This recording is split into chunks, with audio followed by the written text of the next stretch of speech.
Learning Block 2, Supply Management and Procurement. Procurement is near and dear to me because this was my previous career of 15 years before becoming a full-time faculty. Procurement is one aspect of the supply chain, and its goal is to balance supply with demand while creating value. What that means is for those in procurement, we are creating benefits for the organization as it relates to the things the company buys, from what's available out in the market. Make sure to review the learning objectives for this learning block so you know what to focus on or expect as you watch this video, while doing the readings, and when we discuss these topics in class. As you write your Cornell notes on the content, make sure these bolded concepts you see here are covered in your notes and that you have a good grasp of what they mean. Procurement is defined as the key function or department within the supply chain that's responsible for buying goods and services. Another fancy word for buying is procuring. In some organizations, they call this function or department supply management, or even the purchasing department. As consumers, you're probably familiar with the concept of buying, so when you purchase groceries or clothes, you are procuring things you need for yourself. Similarly, companies need to buy things to run their business. The procurement process involves planning, negotiation, and administration associated with the eventual placement of purchase orders with suppliers. So when someone in a company needs to buy something, they would collaborate with someone in procurement to go through this process and ensure they're getting what they need while making good decisions related to that purchase. So imagine that you work for a company that needs to buy furniture. They wouldn't just go to IKEA to pick up some desks and chairs.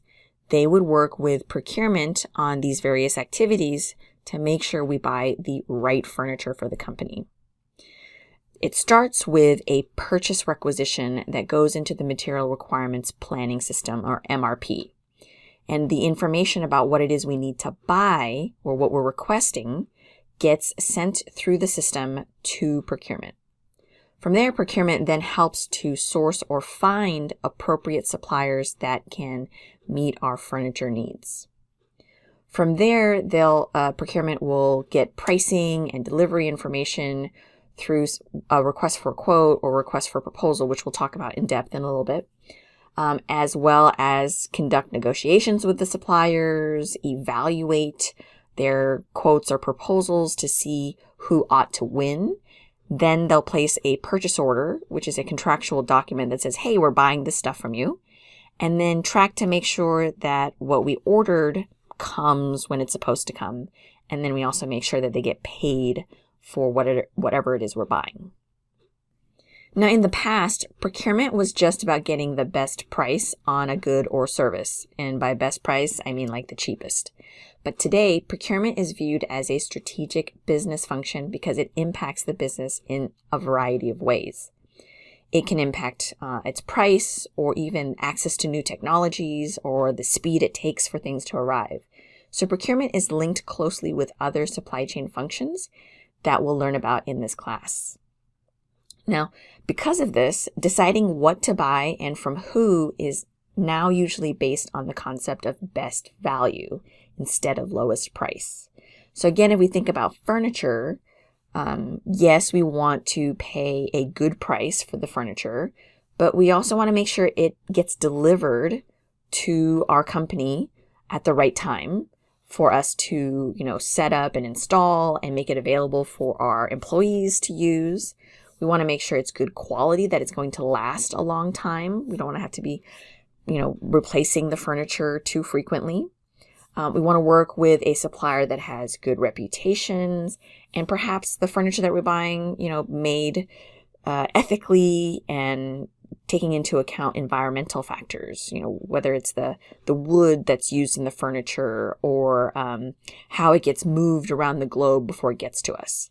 So there's different criteria that companies now use to make sure that we are buying the right stuff.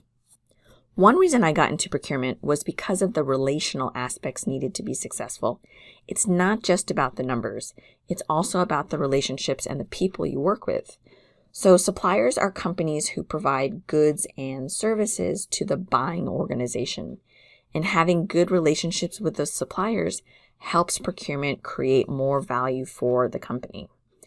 Relationship management is the focus on building, maintaining, and developing long-term relationships and treating suppliers more like partners rather than as like the enemy. Now, not every supplier will get treated like a partner because there's so many suppliers, but the important ones, you should treat them like a partner. And at a minimum, for your smaller suppliers, the ones maybe you don't buy as much from or you don't spend as much money, you still want to treat them fairly so that they want to work with you. Again, buying no longer just focuses on price, but takes into account a variety of factors, as I mentioned before. My previous role as a strategic sourcing manager for various companies was to develop and maintain win-win relationships with suppliers. This would allow us to continue to improve and develop on both sides so that we're both benefiting from the partnership. Traditionally, when we think about negotiations, we often think about win-lose, like I want to win, which will cause the other side to lose. But with strategic sourcing, we are trying to find creative solutions for everybody to win. Now, some common strategies or techniques that I've used in strategic sourcing is supplier-based consolidation. So imagine you're a company that uses a lot of different office suppliers, right? And so consolidation means, instead of buying from 10 office supplies companies, let's narrow it down to a few because then it's easier for me to focus on 2 or 3 relationships and communicate with less suppliers. Doing this also allows us to leverage our spend because rather than spending money with a dozen or so suppliers, I'm now focused on spending my money with, the best 2 or 3 suppliers. We can get better discounts. They'll work harder for us, meaning they'll have better delivery times. And then another common technique that I've used is having regular or periodic meetings or symposiums or conferences. And so this can happen a couple different ways. It could be like one-on-one business meetings with your suppliers so that both sides can hear like what's new and happening and sharing information. Or you can even have like a big group conference where I've invited multiple suppliers together and we're all sharing information and improving communication. The concept of total cost of ownership is very important to procurement professionals, but it's not always fully understood by people in other parts of the company. Many people are used to the idea of how much something costs or the purchase price, but we don't always think about all the other costs involved before and after making the purchase. So having a full understanding of all the costs involved when buying something will help you make better decisions while also avoiding surprise costs. So TCO measures everything involved. You can see the image here. Imagine, when you're buying that car, yes, there's the purchase price of the car, but think about all the costs beforehand, the research, the time, the test driving that you had to do, and then after, right? Like the cost of maintaining that vehicle, gas, oil changes, parts, maintenance, things like that. So same thing, anything that we buy in a company, we need to look at the TCO, not just the purchase price. An important decision for companies regarding the goods and services they need is whether they should make it in-house for themselves or should they buy it from another company. So companies usually like to make products that they consider as their core competency. And they want to keep it proprietary or private and protect it from competitors. If we also think about another example, imagine your favorite coffee shop. Their core competency is likely the drinks that they make. But, they also sell other things like pastries or merchandise. They don't make that themselves. The pastries in the pastry case, they probably bought it from another business like a bakery. Or the merchandise that they sell, again, they're not making those t-shirts and cups. They are outsourcing or working with a third-party supplier to get that product. Now, a core competency is a competitive advantage of what a company invests in or has some kind of expertise in, or it strategically fits in their overall mission and vision. You can't do everything well, so companies will focus on their core competencies and then outsource the other components. And there are a couple of reasons why they would use a third party for these other goods and services. So again, thinking about this coffee shop example, the benefits of, let's say, buying the pastries from a third party bakery is that you can now invest your time and money towards your core competency related to coffee, like buying great coffee beans and the right equipment for making those drinks, instead of buying ovens and ingredients to bake the pastries that maybe you're not that good at doing anyway. Secondly, the pastries are likely going to be better quality because the bakery that you're buying from, that's their core competency. They are excellent bakers. And you'll likely save money because that bakery is making these goods in larger batches, also known as economies of scale. So you as a coffee shop only need to make so much, but a bakery can make a lot for many of their clients or customers. And that drives their costs down, which in turn lets you get better quality products at a more affordable price and gives you more time and money to invest on things that matter to you, in this case, coffee. Now, there are 3 levels of supply planning with suppliers: long-term, mid-term, and short-term. The strategic supply plan, or long-term, involves the expensive capital expenditures like big equipment and can take a long time to get delivered or developed, like 3 to 5 years. The production plan is the midterm plan, and it takes about 1 to 2 years of planning. And again, you develop this with your suppliers so you know what to expect. And in the shorter term, that's the master production schedule, and that's usually less than a year for the things that you need to buy and want to make sure that they're available for use. Now, when we talk about manufacturing operations learning block in the future, we'll see some examples of how these plans or schedules can look. Recall the procurement department is responsible for buying what we need and getting it delivered to us when we need it.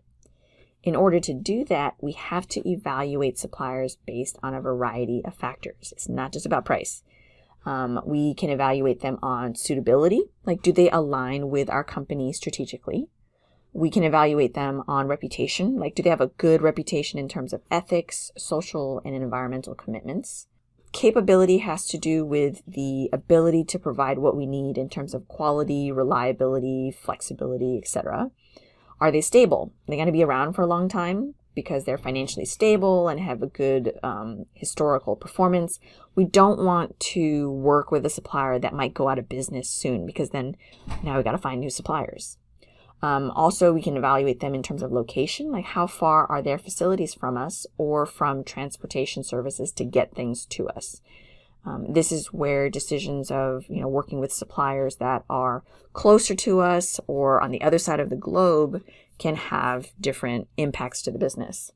And then lastly, in terms of certifications, does the supplier follow the legal, local, state, and national requirements? Again, we don't want to work with anyone that's doing something illegal.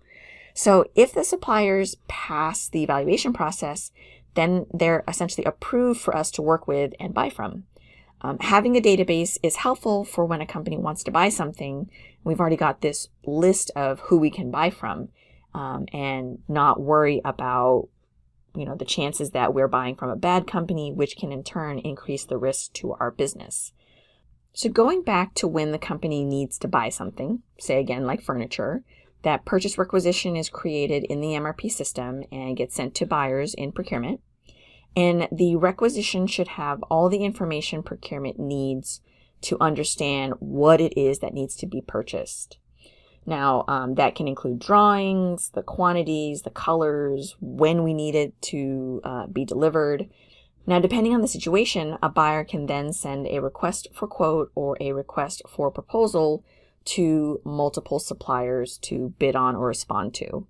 Now, when I say it depends on the situation, because a request for quote is when I need pricing and delivery information. Maybe it's very clear. I know exactly what I want. So for example, if there is a very specific kind of office chair that I want, I know the model, I know the color, and I know the quantity. I just need to know the price and when you can get it to me. So that would be a request for quote. Hey, tell me how much is it going to cost?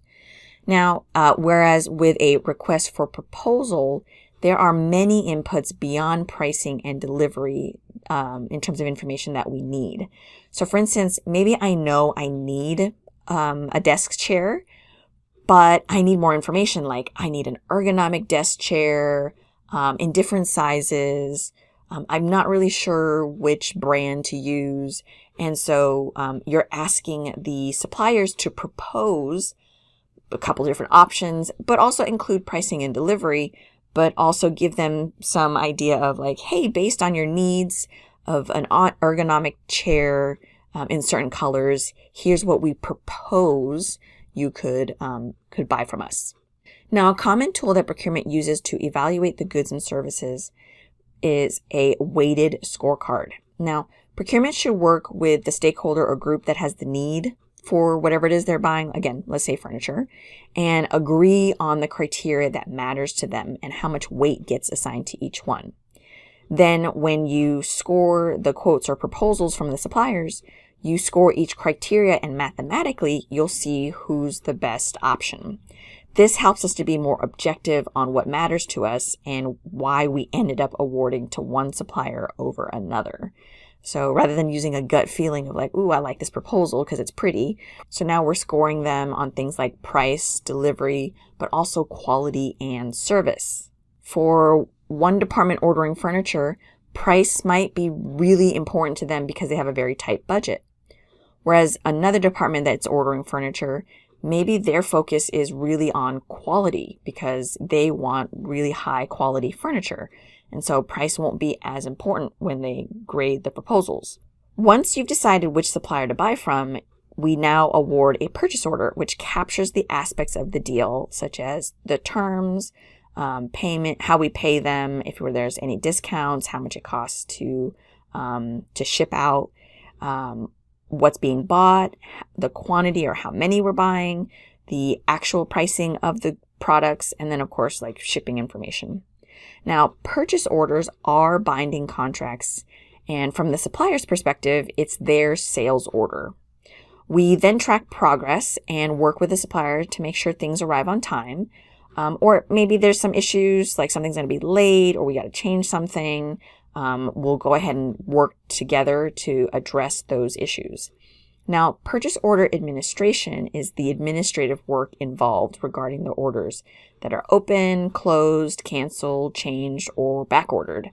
We don't blindly assume that everything's just going to arrive on time and just fine. We have to actively manage the process so that we don't end up not receiving what we ordered on time, which then impacts the business in other ways. So some friendly reminders: make sure to take the weekly quiz before coming to class. Remember, you get 2 tries with the best score saved. So take it once before coming to class to check your learning, bring any questions that you might have from that quiz, and then you can take your second try later in the week after you've had some time to absorb the content. Make sure to submit this week's Cornell notes by Sunday, and your notes should cover the readings, the videos you've watched, and any in-class discussions. And if you're interested in extra credit by doing a little extra practice on this week's concepts, you can check out the Quizlet link in Canvas.